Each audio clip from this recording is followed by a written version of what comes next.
Hi everyone, welcome back. It's another episode of Spectator Sports. We're back again for episode number 83. So many things going on. Draymond, again, chooses violence, suspended indefinitely. The Cowboys drop a big game on the road, and countless other action across the NFL. But before we get into it, let's do some housekeeping. For those new to the channel, please do us a massive favor. Like this video, subscribe to the channel if you haven't done so already, and you can take a look at our Instagram and TikTok pages. Clips from this podcast will be uploaded in video formats on those platforms, and you can get the audio from this podcast on Spotify. All links are in the description. Last week, Draymond Green decided to choose violence yet again by swinging at Jusuf Nurkic. The two were jockeying for position, and pretty simple concept when Jusuf Nurkic is just simply playing defense. It somehow triggered Draymond Green to not only just swipe, but close-handed fists to Jusuf Nurkic's face. Immediately upon replay, pretty clear it's a flagrant 2 foul. He's ejected third time this season, and he is suspended for the third time this calendar year if you want to count that Domantas Sabonis stomp to his chest in the postseason run in April's playoffs. There's a lot to dissect here. A collection of countless malicious acts on Draymond Green, and I think this is finally the act that puts him under such negative light, because I've been on this platform again and again about how selfish he is.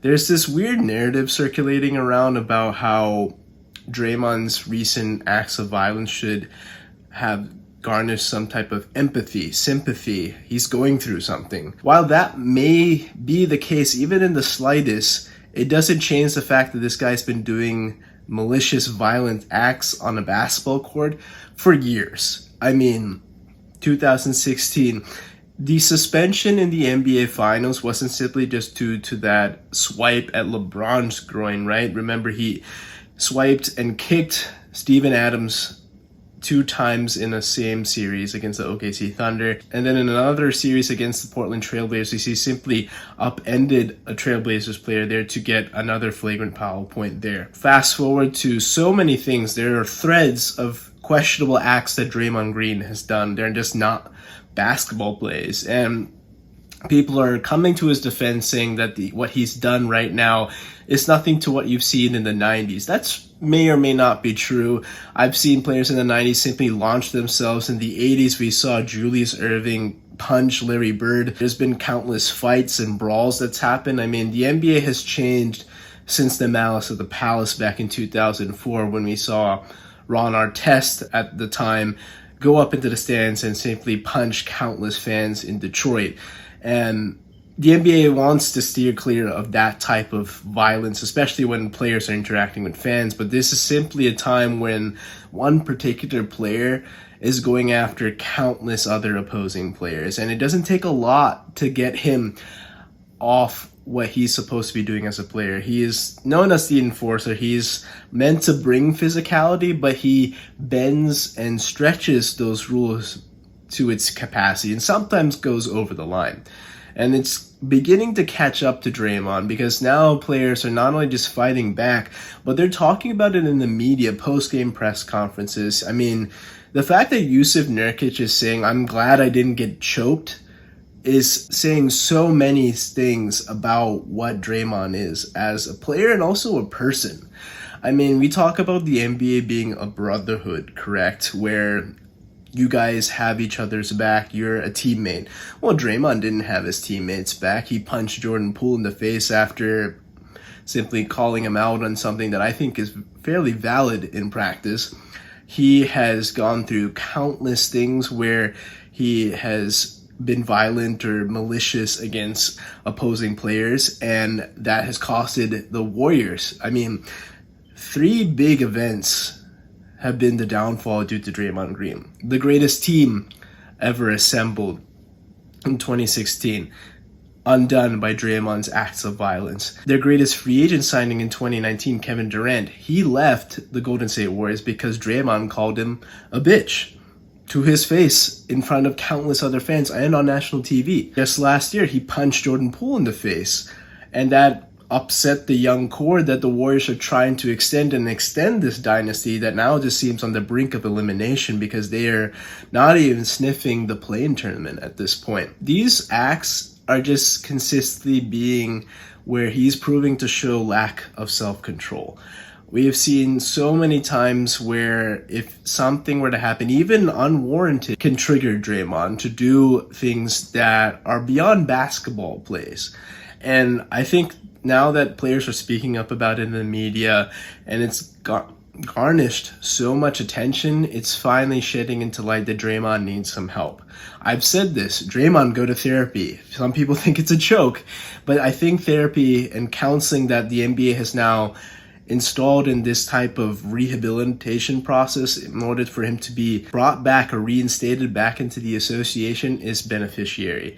Until some counselor certifies that Draymond is not going to commit these acts, I think that's fair to say. And at least at a minimum, as of this recording, he's suspended for 3 weeks. That will take him into the beginning of January before he's even considered to be reinstated. Even so, I think the leash has to be tight on Draymond's reinstatement. There has to be tentative, because if there's even remotely a malicious act, now if there's a hard foul, let's say somebody's going up for a basket and Draymond is sliding over to protect the rim, and it's a hard foul that warrants a flagrant 2, that is an ejection, even a flagrant 1 in certain circumstances. I think those cases are fine. That's something that Draymond should not be banned or suspended permanently from the league.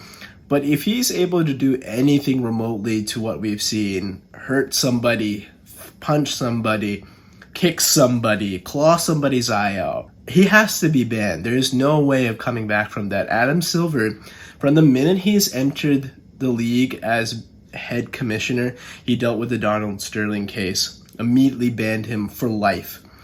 And I think something might be done to Draymond if he commits some of these other acts similar to what he's done based on his track record, because the track record is becoming a novel. Let's face it, these acts are piling up, his reputation is on the line, and frankly, his legacy is on the line too. We know that Dennis Rodman, Bill Laimbeer, historically dirty players, but they did get it done, and at the end of the day, we're also good teammates.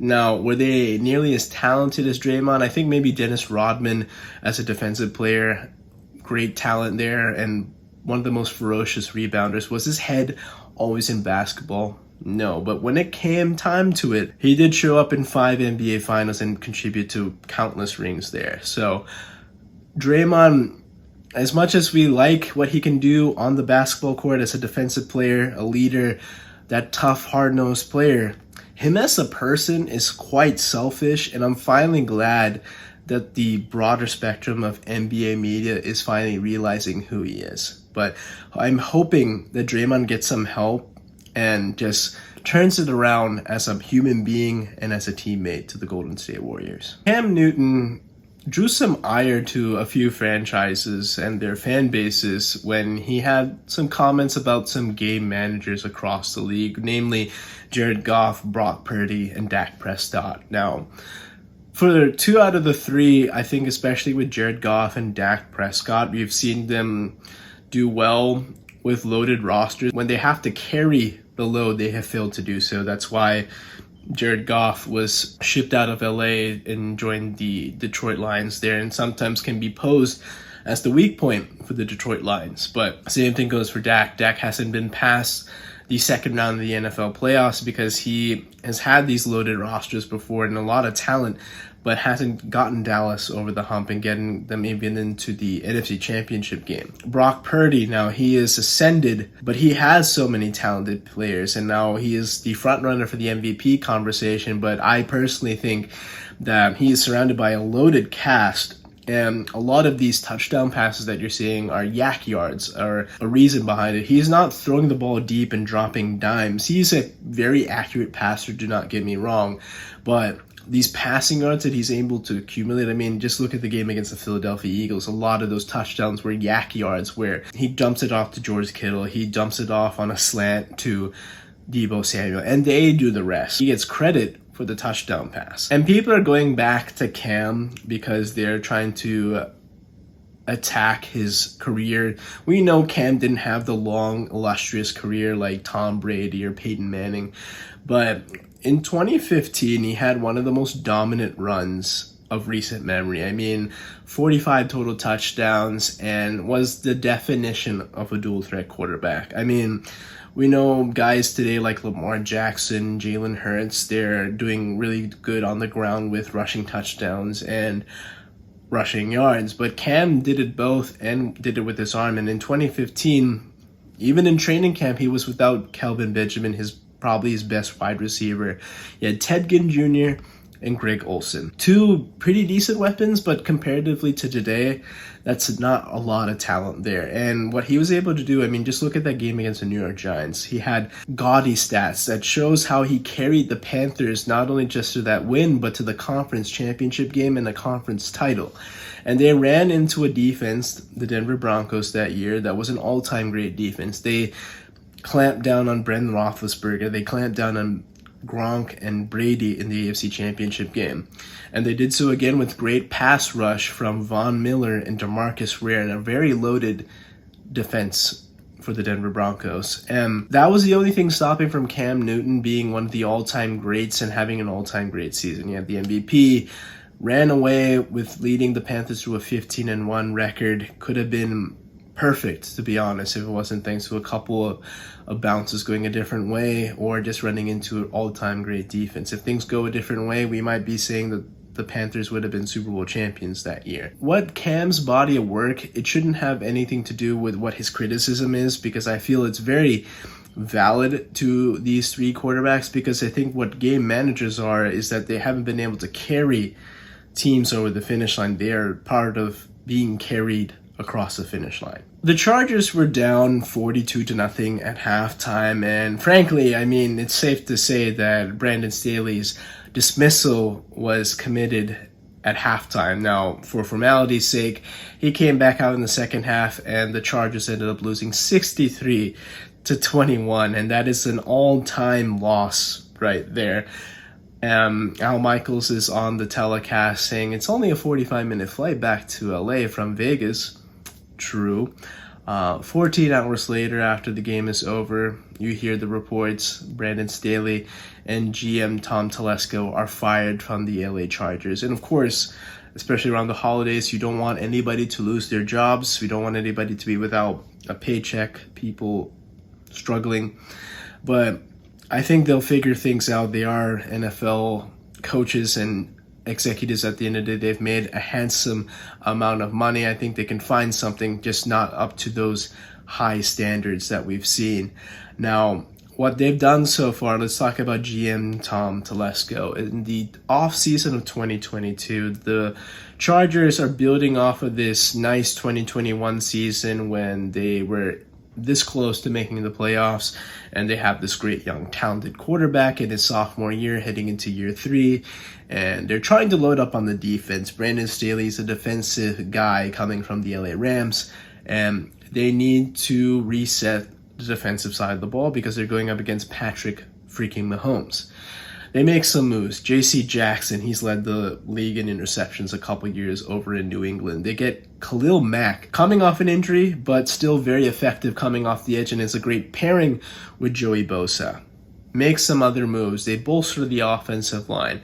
They extend Mike Williams, but a lot of these moves, maybe taking out Khalil Mack, 2 out of the 3 moves that I named just now did not pan out. J.C. Jackson hurt his knee and then was a complete bust in year 2, was promptly traded back to New England, and seems to be out of league due to personal issues there outside of football. Mike Williams, he has been often hurt, and then now this year, after getting that extension, tears his ACL, done for the year. And too many times we've seen Mike Williams get hurt at inopportune times and hurting the Chargers offense. So now that means that Tom Telesco has to pay the price. Makes sense. And then with those signings, they haven't been panning out. They haven't been fitting into the scheme. That also means Brandon Staley is out. A lot of these decisions too, I mean, going for it on 4th down in your own territory did not work. It was like ultra aggressive, but it didn't have any sort of deep thought, deep thinking into it, critical thinking, right? Situational football is very important when you're a head coach in the NFL. And there's been too many times that Brandon Staley has fallen short of that, and it's cost the Chargers dearly. So it's a lost season at this point. I mean, right now, you want to pile up the losses. They own their first round draft pick. You want to use those assets. You want to have as many trades as you can to reset the roster, because there is talent here, but there's a lot of tradable assets as well. And I think what they want to do is get younger, because they're now heading into this extension for Justin Herbert. He's going to be paid the big bucks, and whether we like it or not, he hasn't won a playoff game. Is it entirely on the fault of Justin Herbert? No. I've been pretty consistent being a Justin Herbert defender. There's only so much I can do, and I feel like next year is truly put up or shut up. There are only so many excuses you can give, situation, the organization, whatnot. But there's going to be a time, because right now the way that's looking for the Kansas City Chiefs, they are on the trend down, and the Chargers still have some pieces to challenge the Chiefs. It's just a matter of, can they put this all together, grow a healthy culture, because the Chargers charging has been one of the biggest laughing stocks in the last 50 years or so. They have not won a Super Bowl. They have barely made a Super Bowl in their entire franchise history. I think everyone in their division has won a Super Bowl, even multiple Super Bowls, except the Chargers. And they're always going to be the LA Clippers or little brother in LA compared to the LA Rams. But they can really make some noise. It's not that they don't have the pieces. They have to get out of the way of their organizational dysfunction. So things have to change, and this is the first step in the right direction. You have the quarterback. Get the head coach, get the GM, surround that organization with a healthy culture, and you might have something with the LA Chargers. The Cleveland Browns have started 4 different quarterbacks, and now right at this moment, it's Joe Flacco at the helm, and somehow they are 9-5 through 14 games played. And to say that this is a phenomenal feat is an understatement. I mean, the defense is clearly carrying the load. I mean, no Nick Chubb, no franchise quarterback that you trade from Houston that you thought was going to be the guy, and you gave him all the money, but he got hurt. PJ Walker stunk up the joint. DTR stunk up the joint. And now you have Joe Flacco, who's been able to harness something out of Kevin Stefanski's system. And I mean, what it's been so far, I mean, it's kind of like a magic carpet ride. I mean, what he's been able to do in a limited sample size has been pretty solid. I mean, he's going to turn over the ball, yes, but he does find ways to get it done. I mean, last week beating the Jacksonville Jaguars, this week getting it done again. And they have a big test next week against the Houston Texans. That's CJ Stroud coming back from a concussion. Probably he'll be cleared concussion protocol at that point. That's going to be a big test. I do think that the Browns are going to really have their work cut out for them. I mean, to manufacture points is going to be a hard thing. But that defense, if they can keep teams under 20 points, that is a formula for success. I think the last 3 games prior to this one, they were a little bit out of sorts. They gave up a lot of points. They gave up 27, 36, and then finally gave up only 17 to the Chicago Bears. And that has to do somewhat with quarterback play. I mean, the Bears aren't anything phenomenal, but they were able to get this done. They're 9-5, and yes, they needed a fantastic break at the goal line. I mean, a Hail Mary pass by Justin Fields, and it's in Darnell Mooney's hands off the ricochet. Somehow it kind of pops free. He kicks it up in the air. It's intercepted, and that's the game. But it would have been one of the most craziest Hail Mary plays to work out. But at the end of the day, the Cleveland Browns are 9-5, and I really feel that if they get this win against the Houston Texans, not only is that something for a tiebreaker and conference record, that at 10 wins, it's pretty hard not to make the postseason at that point. So The Cleveland Browns really need to win just maybe one out of their last 3 games to make the postseason, but they definitely are going to be a competitive and fun team to watch if they get in. The San Francisco 49ers, what can I say? They are truly a freight train. Yet again, another dominant win against the Arizona Cardinals, 45-29. And despite Brock Purdy taking a step out of the game due to a small injury scare, they were able to get the job done. I mean, CMC just doing what he usually does, score touchdowns, get over 100 yards on the ground, and scrimmage yards overall. This team is dynamic. It's dominant on both ends of the football, very well coached, and they have the inside track to getting the number 1 overall seed in the NFC playoff race.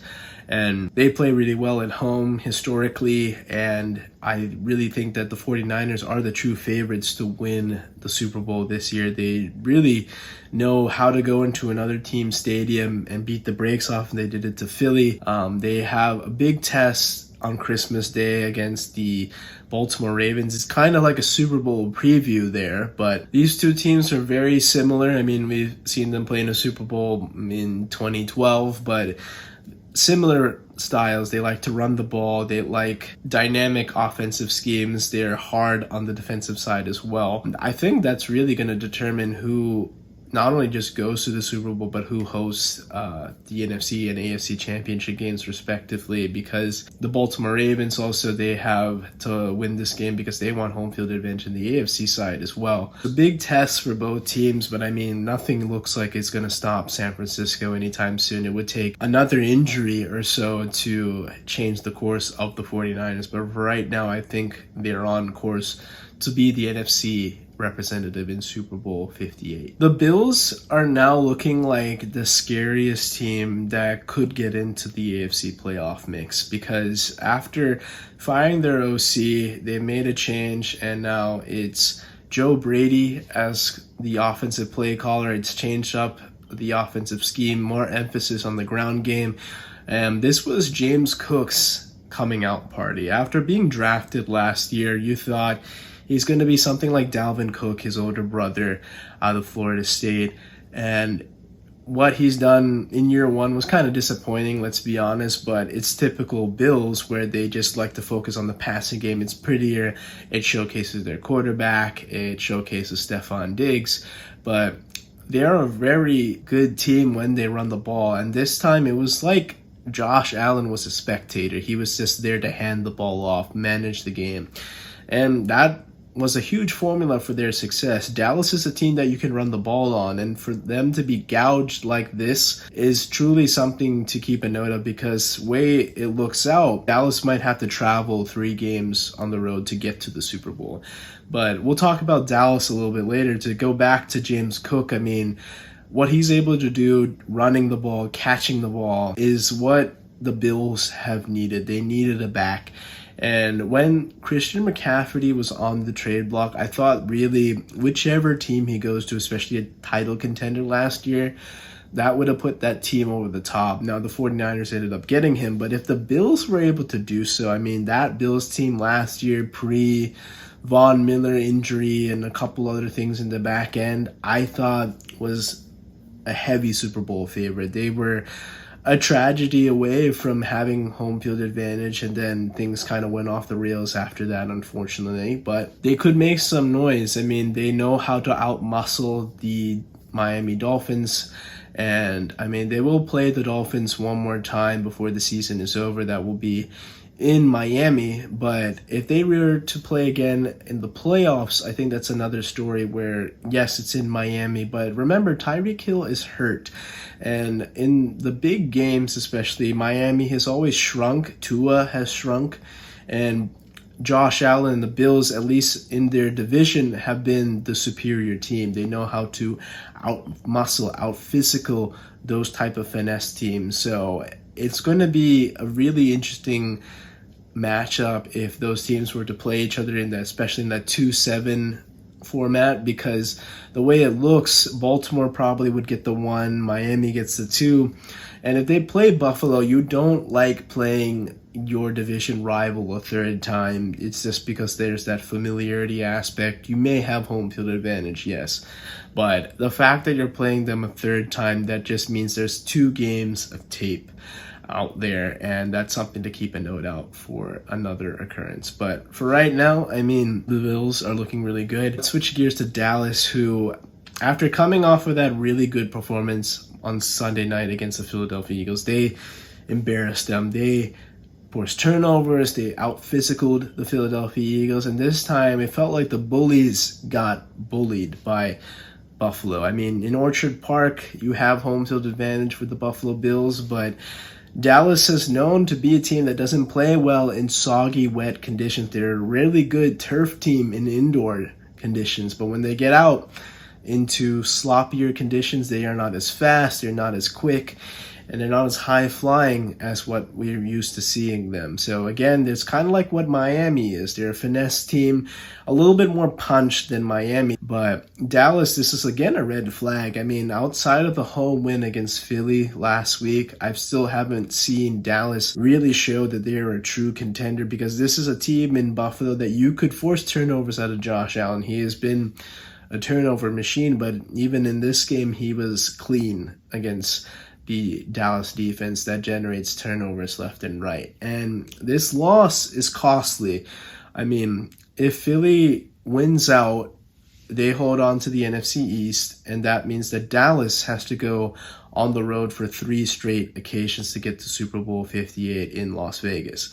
That means that, yes, they'll probably be able to get by whichever putrid team comes out of the NFC South. That is a free playoff win, matter of fact. But then that means you have to beat Philly and San Francisco on the road. And I think if you play one out of those 2 teams to get to the Super Bowl, you can probably get by and win. But the fact that they have to do both on the road, that is a tall task. So, well, the way Dallas looks right now, it's still, the jury remains to be out on whether or not they're a true contender. They looked like that last week, but as usual, Dallas likes to have the drama, and we'll see what happens in the last closing weeks. I mean, they do get Miami on the road yet again. If they were to drop that, I mean, that means that it looks like they're true pretenders, and they could have yet another short stay in the postseason. When the Bengals lost Joe Burrow to a wrist injury, I thought their season was over. I mean, Jake Browning, an unknown commodity, and I mean, a very patchwork offensive line. You just thought it's probably better to tank the year than you get the best offensive line prospect, and then you find a way to finally protect Joe Burrow. Well, Jake Browning said F that, because he has balled out ever since. I mean, with the exception to the loss against the Pittsburgh Steelers, the Bengals have done really well. I mean, they went out and beat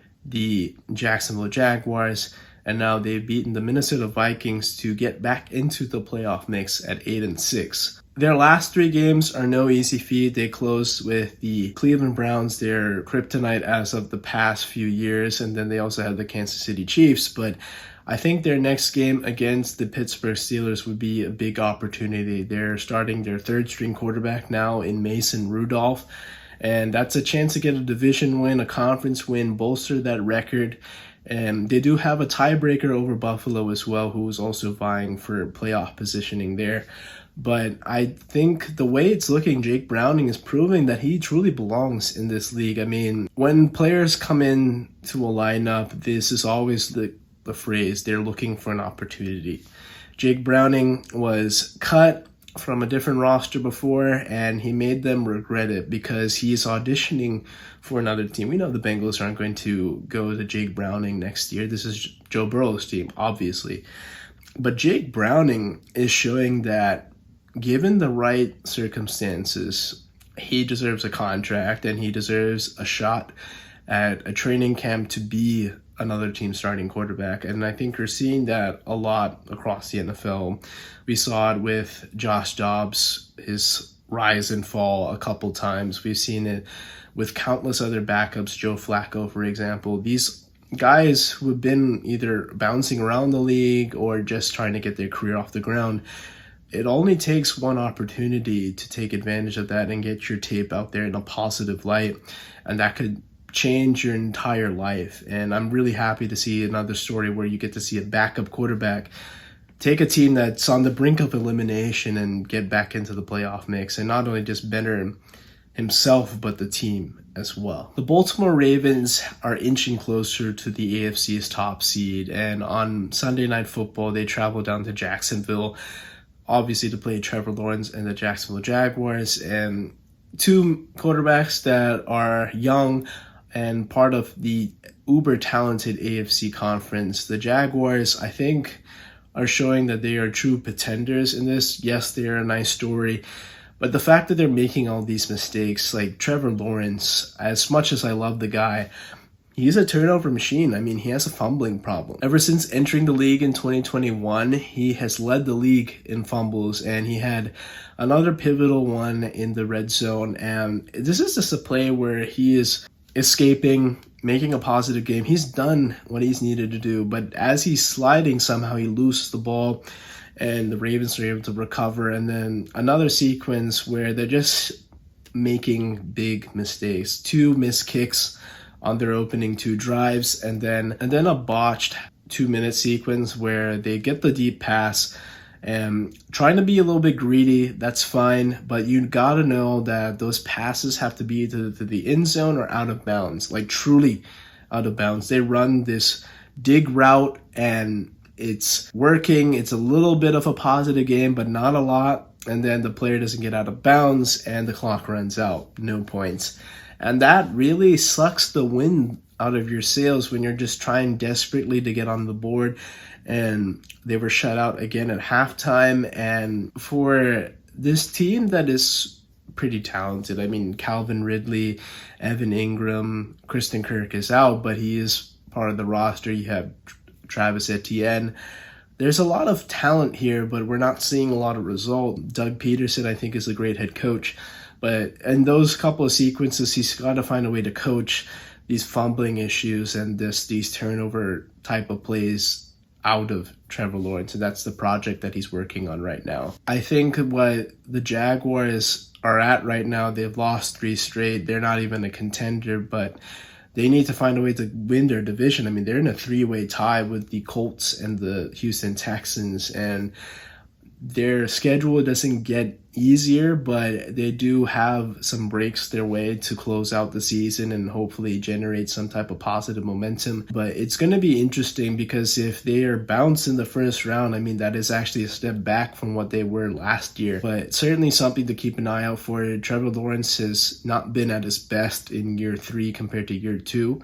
And the Jaguars have to be better because they do have a lot of pieces there. But to go back to Baltimore, I mean, they're proving to be what a championship team is. I mean, yet again, this is a game that it's kind of hanging in the balance for much of it, but then they just have that extra gear. It was a 1-possession game heading into the fourth quarter, but they get the ground game going to wear down the Jaguars and basically lull them to sleep. And their defense forces turnovers, it gets key stops, and now they face the San Francisco 49ers. And I feel like whoever comes out of that game is going to be, if you were to power rank these teams, the number 1 overall team, and then just would be probably their conference's representative in the Super Bowl. And it's very possible that those teams would have a rematch in the Super Bowl as well. But Baltimore, after losing Mark Andrews, I feel like that's just something that's only keeping them back from being a true juggernaut, a true Super Bowl contender. I think they are a fringe Super Bowl contender. They can do it, but I need to see Lamar Jackson the AFC playoff race, because now everybody's coming after them. When that happened before, they shrunk, and they need to be different than what they were in 2019. The defense is just as good as what they were back in the day. I think if not, this unit is a little bit better because they get pressure up the middle. So I think they really can handle teams like the Miami Dolphins and the Jacksonville Jaguars. And now it's a question of whether or not can they beat the Chiefs. As much as the Chiefs have struggled this year, And this could very well be the first time that Patrick Mahomes travels on the road in his illustrious career. But I still have to give the nod to Patrick Mahomes in the matchup against Lamar Jackson. I haven't seen enough out of Lamar to prove that he is the AFC's best quarterback, or if not one of the best quarterbacks in the league. But if anybody can upset Patrick Mahomes, it is Lamar. Lamar has consistently been the guy to push Patrick Mahomes. And as much as we like Josh Allen and Joe Burrow, probably, I think maybe Joe Burrow has pushed Patrick Mahomes a little bit more. But Lamar has been right up there with Joe in pushing Patrick Mahomes. But I like the Ravens. I think the Ravens have what it takes to be a Super Bowl team. And now it's just a matter of sealing it off, getting home field advantage. They've seemed to almost have this division on lock. And then they can host the AFC playoff race and see if they can get to Vegas and represent the AFC. And last week we heard that the Washington Wizards have agreed to move their franchise over to Alexandria, Virginia, and out of downtown DC. And what this means is that their ownership group in Monumental Sports Entertainment, led by Ted Leonosis, has agreed to a deal with the governor of Virginia, Glenn Youngkin, to play over in Alexandria, Virginia, which is across the Potomac River. And for people that are not familiar with the DMV area, it's basically like the Golden State Warriors leaving Oakland for the San Francisco area. Yes, it's across the bay, and the Golden State Warriors has always represented the Bay Area. It's just different. It's leaving their original city, and now the Wizards are kind of doing that. I feel like they'll still be called the Washington Wizards. It would be really strange to say the Virginia Wizards, and we all know how problematic that would sound, especially them being a southern state. But nonetheless, in terms of just a fan standpoint, it is a sucky situation, let's be honest. I mean, downtown DC isn't anything spectacular, don't get me wrong, but it is something where it's like the middle ground in the DMV of the District of Columbia, Maryland, and Virginia. And now it's moving to one of the more extremes of that area, and it's just a little bit more inconvenient. It's harder to get to, and I feel like there's some pushback from local Alexandrians as well, where they're not big fans of this because it's going to bring in more traffic. It's going to kind of change life, and it might be for the good for an economic standpoint, but convenience wise, there's a lot going down there. I mean, there is the Reagan National Airport that is already something that gets very congested, and you see with a basketball game adding on to it, it's going to exacerbate the problems. That new facility, it looks great, don't get me wrong, it's very modern, but I never even saw the need for it. I mean, I think Capital One is a pretty solid arena, and it's in a pretty good localized central location to all three participants or all three components of the DMV area, and it's just kind of sad to see. But I feel like personally, if anything, the Washington Wizards should remain in Washington, D.C. The Eagles are reeling. After Monday Night Football, we saw them give up a 92-yard game-winning drive to Drew Lock and the Seattle Seahawks. And, I mean, there were so many times that the Eagles had a chance to put this game away, but failed to do so. Big time in the third quarter where there was a chance to go for it all, but an underthrown ball to Quez Watkins led them to an interception to Julian Love. And just too many times that we've seen this team come up short the last 3 weeks. And now 3 games in a row you've lost.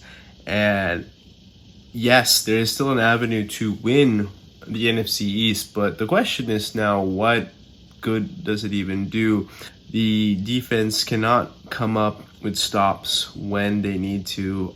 We saw some improvement compared to what we saw in the past, but I mean, when it came down to it, Bradbury is just not who he is anymore. He used to be an all-pro corner, not the same case this year. He is slower and grabs a lot. He got away with that maybe too much last year, and this time he's getting clearly exposed. A couple crucial PI calls we saw on Monday night. And on the last game-winning drive, beat by DK and then beat by Jackson Smith, Njigba, and that was the game right there. Gains of 34 yards and the 29-yard game-winning touchdown pass by Drew Lock. Even allowed a interesting slant route by DK. Just couldn't locate the ball. The ball somehow got through to DK. And I understand he's competing out there and whatnot, but it's just not anymore. Keely Ringo may be the best option now for the Eagles to start outside opposite Darius Slay when he's back. But Darius Slay is not going to be back for the better part of the regular season, maybe be back for the postseason, but at this point, he is not going to be coming back anytime soon either. Now, the Eagles did make a change. They elected to go with Matt Patricia now calling defensive play calls instead of Sean Desai. And early on, it looked a little bit better. The secondary is still not up to par. And for a secondary going up against Drew Lock in particular, to give up a 92-yard drive is showing that you're not an elite team. Jalen Hurts is not making good decisions with the ball. 2 interceptions leading to basically the difference in the game. You have time, you're basically around midfield, you're going for it all, a deep pass in double coverage, not necessary. I understand AJ is your guy, but you got to read the room. There's either reads being missed, which we've seen out of Jalen Hurts earlier this year and throughout this game, and the 2 interceptions in a chance either to put extra points up on the lead or a chance to tie when you probably need about 10-15 yards to give Jake Elliott a decent chance. We know he has a pretty good leg, and he's proven he can kick in the inclement weather, so at least give him a chance. You don't need to go for it all, and considering the time aspect as well, that was just not good execution. And 3 weeks left, and this was a chance to right the wrongs, at least to get yourself ready for the postseason. But now there's just more questions. The sky is truly falling in Philly right now, and I'm not sure what they can do to correct it. But, we talked about the 2020 Steelers, the 2022 Vikings. Right now this team absolutely looks like it, and it's embarrassing, it's atrocious, and it's and it just seems that this team doesn't have it. The team has a bunch of similar names to last year's great 2022 team, but when it comes down to it, even against the competition that we've seen this year, it's just not the same. They're squeaking by, and let's face it, they look like pretenders. We talked about it last week, probably looking like it for the foreseeable future. Whether or not they win the division, okay, that's something, but I don't know where, depending on how they match up. They seem vulnerable to any given team. There's a lot of teams, if they were to get the 2 seed or 3 seed, they would play possibly the Seattle Seahawks yet again, or a team like the LA Rams, and they have pretty good wide receivers, and I think they struggled against those type of teams. If they were to do so again, the secondary doesn't stand a chance to guard them. So again, like I said, the Eagles, true pretenders, as awful as it sounds, it does look like they are, and they need to really change things up, not just with the head coaching staff, but just scheme-wise, something needs to change. If not, it will be a very short stay in the NFL playoffs. And that's it for this episode of Spectator Sports. As always, guys, thank you so much for tuning in. Happy holidays. Merry Christmas to those who celebrated. I appreciate everybody tuning into these episodes, letting the channel grow. If you're new, please do me a massive favor, like this video, subscribe to the channel if you haven't done so already. You can get clips from this podcast on TikTok and on Instagram. You can get the audio on Spotify and clips from this podcast as well. You can get it in our playlist. All links are in the description. Thank you so much for Joy for editing this podcast yet again. He's been an excellent producer. Really appreciative of what he's done, and this will be the last podcast for 2023, and I will catch you on the next one. Take care.